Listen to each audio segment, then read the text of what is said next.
Caríssimo Padre Abel, Diácono Emanuel, Celso, seminarista, agradeço a acolhida de sua paróquia, Padre Abel. Também agradeço a acolhida de todos vocês, irmãos e irmãs, neste terceiro dia da novena, por me receberem aqui, de forma muito singela também, né? Elevarmos juntos a nossa oração à Nossa Senhora das Graças. Colocarmos nas mãos de Maria tudo que somos e temos, como este sacrifício agradável a Deus, não pelas coisas pequenas que podemos oferecer, mas porque estas coisas pequenas são a pureza e a singeleza do nosso coração, se tornam de fato agradáveis a Deus. Deus muitas vezes não se orgulha de coisas grandiosas que nós fazemos, em vista de sermos somente vistos, ou de que a glória dele seja vista de um modo errôneo, até invertido, como Deus mesmo quis mostrar a glória dele. Como se a palavra dele, como se os seus gestos sempre fossem gestos majestosos, miraculosos. Jesus Cristo hoje dá um exemplo muito claro no Evangelho de que ele é uma pessoa. Ele chora. E, meus irmãos, o choro de Jesus Cristo não é ali um sentimento ruim, mas é uma sensação e, de fato, ele experimenta também o vazio que o povo, que deveria segui-lo com fidelidade, começa a sentir. Jesus Cristo experimenta isso e chora a falta de paz que este povo também não tem mais. Muitas vezes nós não temos esta paz no coração, muitas vezes também nós, por não reconhecermos a grandeza de Deus na pequenez da nossa vida, nos pequenos gestos, do amanhecer, como cantamos no Salmo Responsorial, do amanhecer até o entardecer, Deus chama os seus filhos e eles respondem de coração sincero, generoso, humilde. E esta correspondência ao amor de Deus que nós devemos fazer todos os dias é de fato o verdadeiro louvor. O que adianta muitas vezes, como eu disse no início, ficarmos glorificando a Deus de mãos de pé, gritando à torta e à direita, se o nosso coração não tem a paz que Deus mesmo traz para cada um de nós. É como se gritássemos a agonia que está dentro do nosso coração. De fato, Jesus lamenta ali, né? Quase que uma reclamação, porque o povo já perdeu o sentido de que Jesus é o Salvador e de que aquela salvação que ele estava propondo era o que Deus queria para aquele povo. Quando Jesus pede para que providencie um jumentinho, depois ele desce até Jerusalém e ali à vista, ali, ele começa a perceber: estes que estão aqui perderam já a salvação que eu propus. E que coisa triste, né? Por isso Jesus chora. Chora por mim e por você. Quando nós perdemos no horizonte da nossa vida a proposta de amor de Deus, que vem com a paz que Ele quer garantir para cada um de nós em nosso coração. Queremos, meus irmãos, tanta paz em tantas coisas. Queremos paz no nosso trabalho, em nossa casa, queremos tranquilidade, né, na nossa vida financeira, queremos que nossos filhos e parentes e amigos sejam pessoas estáveis, sóbrias, sãs. Meu filho é um exemplo, é um orgulho, mas sai ele isso aqui da linha, que logo a sua paz, que você tanto tinha e dominava, vai embora, né? Aí a ira toma conta, domina. A gente perde as estribeiras às vezes. Faz às vezes como Matatias fez na primeira leitura. De tanto zelo que ele chegou a matar alguém no altar do Senhor. Jesus Cristo não pede este tipo de paz e zelo. Jesus Cristo não pede violência em prol do reino de Deus. Ele não prega também uma passividade, mas que sejamos compassivos como ele sempre foi. Que sejamos pessoas que transmitem a alegria do reino de Deus, como ele sempre transmitiu, Transmitam sempre na nossa missão diária e árdua, porque não é, Padre Abel, é árdua a missão. Não é fácil, não é, senhor diácono? Pensemos nós que Nossa Senhora passou uma missão fácil por ser mãe de Jesus? Não passou. Analisemos bem as atitudes dela. Se fosse outra mãe, talvez na hora de que Jesus estivesse passando com a cruz, chegaria, avançaria em cima dos soldados, sai daqui, vai embora. Tirava o filho, empurrava a cruz e levava o filho para casa. Quantas mães fariam? Pais também fariam isso. É verdade ou mentira? Se vocês tivessem força, vocês fariam isso. Maria teve tanta força, mais força do que vocês, que aguentou em silêncio. O olhar dela transmitiu a paz que o filho tanto precisava. Muitas vezes, meus irmãos e irmãs, nós nos desesperamos pelas atitudes da vida, as situações da vida, e por isso, por pouco, perdemos a tranquilidade e a salvação que Deus vem nos trazer. Perdemos a graça, o estado de graça. Perdemos aquilo que Deus quer implantar no nosso coração, que é de fato a tranquilidade de espírito daqueles que são filhos de Deus. Por que não, nos momentos de agonia, de desespero, não olhamos de fato para a Virgem Maria com verdade, com intensidade? Exploremos, nos gestos dela, meditemos em sua vida, exploremos a sua vida inteira e percebemos o que Maria Auril recebeu de Deus enquanto paz e tranquilidade. A vida, de fato, da graça que conquistou para ela o céu, que é a salvação. Nós, muitas vezes, vamos, como eu disse, por isso aqui, perder a salvação. Por isso aqui, nós vamos perder aquilo que Deus tanto colocou em nosso coração. Na primeira leitura ouvimos que um zelo consumia aquele homem e que ele devia, testemunhava claramente, eu não vou largar, abandonar, eu não vou. Você também tem que fazer isso. Nós somos chamados a fazer isso. Não largar a salvação que vem de Deus. Não podemos fazer isso. Não temos o privilégio de deixar essa salvação escapar. Se, como condicional, aquilo que está escrito claramente no Evangelho, é uma condição para, se eu perder a paz, eu recorro a Jesus Cristo. É uma condicional. Pode ser que eu perca a paz, pode ser que eu perca a salvação, pode ser, mas nós não vamos perder se ficarmos junto de Jesus. Nós não vamos perder a tranquilidade se o seguirmos de fato com os passos, seguindo os passos do próprio Cristo, aquilo que Ele mandou fazer. Quantas vezes nós nos sentimos desenganados nessa vida, E aí, eu digo uma coisa às vezes em algumas homilias. Sabe aquelas coisinhas das pegadas? Quando nós não conseguimos mais seguir os caminhos, perdemos a direção, é só seguir as pegadas. Coloque os seus pezinhos aonde Jesus Cristo trilhou os passos dele.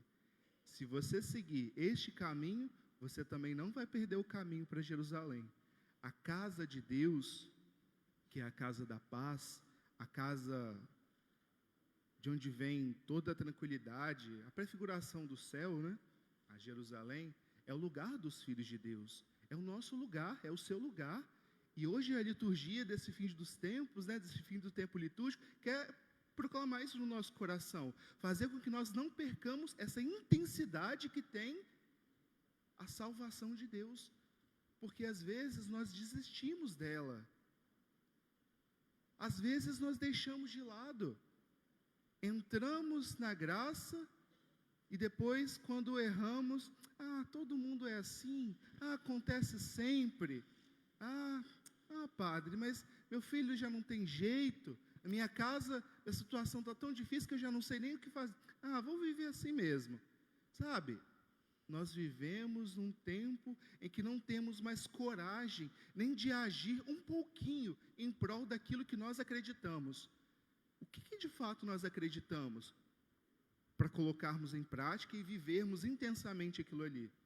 Vocês que são casados têm que acreditar no amor. Os que são vocacionados têm que acreditar na vocação. Aqueles que vivem a vida religiosa têm que acreditar na vida de salvação e na vida religiosa. Aqueles que são missionários acreditem na missão. Aqueles que são missionários cantando, acreditem, façam o melhor para que cantando proclamem a palavra de Deus. Aqueles que são ministros, levem Jesus Cristo ao coração daqueles que mais precisam. Quantas vezes em nossa casa nós deixamos de acreditar, deixamos de fazer o bem, deixamos de espalhar a paz. Ah, meu irmão já não fala mais comigo há tantos anos.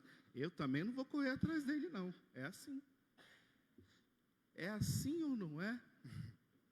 Ah, esse meu filho é um desviado. Não quero mais saber dele. Você não é meu filho.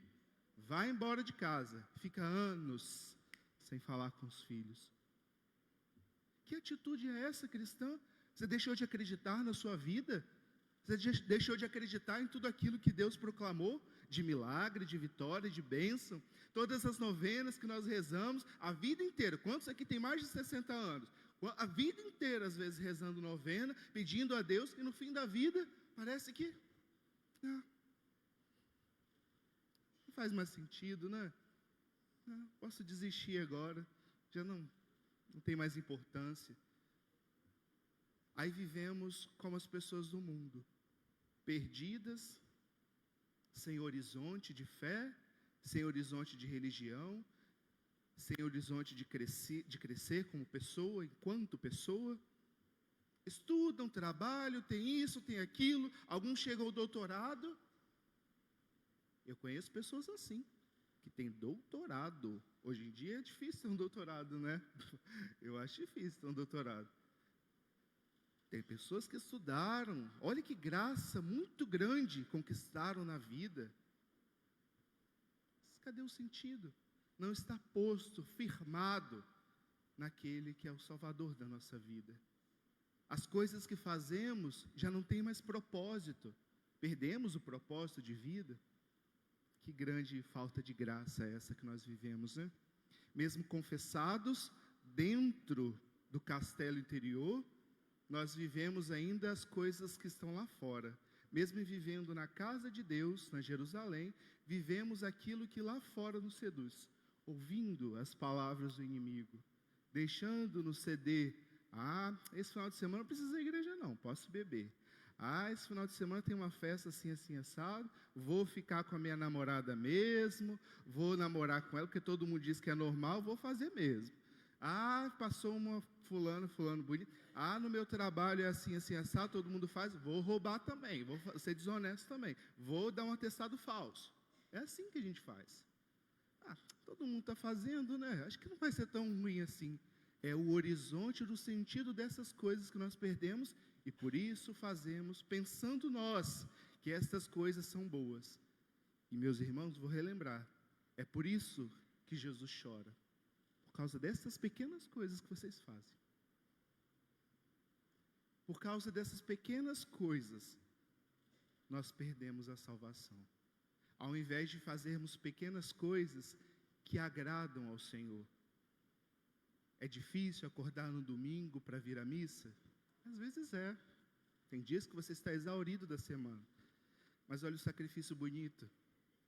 De estando confessado, vir à missa, agradecer e louvar a Deus por esse dia, pela semana, sentar-se aqui uns 20 minutos antes, olhando para a imagem de Nossa Senhora, contando as continhas do seu terço, lembrando-se generosamente de tudo aquilo que você viveu e tudo aquilo que você pode viver, colocando a sua vida nos braços de Maria e no pensamento de Deus, que nunca deixa de pensar em você. E é interessante que o Evangelho diz, o hoje da salvação de Deus se realiza basicamente quando nós abrimos esse nosso coração fechado, duro. Deus pode transformar hoje a sua realidade. Basta que você se incline à vontade dEle. Não é uma vontade cega, porque nós não somos cegos. O cristão, como eu disse, não perdeu o horizonte da sua vida. Caminha diante das dificuldades da vida, pisando às vezes nas pedras para que fique firme, pisando nos passos de Jesus para se firmar nas dificuldades, mas olhando lá na frente, na salvação, olhando lá para os portões do céu. É bonita essa imagem, né? O portão do céu nos aguardando, olhando lá para frente. E às vezes o portão do céu vai ser uma cruz. Para você adentrar o portão do céu, vai ter a cruz de Cristo te aguardando. E essa cruz, às vezes, vai ser a que você vai ser pregado. Quantos de nós, em nossas dificuldades, em nossa vida torta, ou até muito certa, tivemos que ser pregados na cruz? Façam um exame de consciência. Quantas vezes vocês foram pregados na cruz até hoje? Se ainda não foram, aguardem, porque vão ser. Não vão morrer, mas vão ter que testemunhar com a própria existência a salvação que Deus já propôs e já realizou na sua vida. Se estamos aqui, já é uma grande graça de Deus. Se estamos aqui, é porque somos de fato agraciados pelo Senhor, da manhã até o pôr do sol, vigiados, zelados, cuidados. E este ardor do nosso coração tem que mover a nossa vida para sempre testemunhar o amor de Deus e nunca abandonar. Porque, como eu disse, tem coisas que vão nos tentar, todos os dias. Todos os dias as coisas vão tentar vocês. Mas não percam o sentido e o horizonte. O Papa Leão reza este mês pelas pessoas que cometem suicídio, os suicidas, que perderam o horizonte de sentido. E mesmo nas pequenas coisas, na profundidade da sua vida, já não sentem o horizonte, pensando que vão resolver com a morte, cessando a própria vida, cerceando, aquilo ali, pensam que vão alcançar o mais além, mas não vão. Muitas vezes nós estamos agindo assim, como pessoas mortas, ainda em vida, porque perdemos o sentido, o gosto, o sabor pela palavra de Deus, pela experiência que é testemunhar Jesus Cristo. Aonde quer que estejamos, carregar no seu peito a cruz de Cristo é um grande sinal. Carregar em sua mente a cruz de Cristo é um grande projeto. E carregar nos seus lábios a cruz de Cristo é um grande dever do cristão. Não tenhamos sempre em nossa vida, em nosso coração, esse horizonte que é a salvação, que Deus já realizou. Basta que você viva essa salvação no hoje que Deus propõe. Se está difícil, se agarre nas mãos de Deus. Sei que tudo posso, nas mãos do meu Senhor. Tem uma música até muito bonita que canta isso, Agarre-se nas graças de Maria, que nunca deixou de olhar para os filhos dela. Se somos filhos de Maria, podemos, sabe aquele quentinho, do colo de mãe? Falar com ela claramente. Se às vezes temos dificuldade de falar com Deus, que é Pai, falemos com Maria. Ela vai falar com Deus por nós. Ela vai dizer a Ele o que precisamos. Ela vai estender as suas mãos e de suas mãos vão atravessar a graça de Deus como os raios, para cada um de nós. Que sejamos repletos das virtudes e dons do Senhor para conquistarmos este céu que Deus propõe para cada um de nós ainda hoje. E batalhemos. A vida não é fácil, mas também não é difícil de ser vivida. Só é difícil para aqueles que não acreditam mais que a salvação pode ser realizada em nossa existência.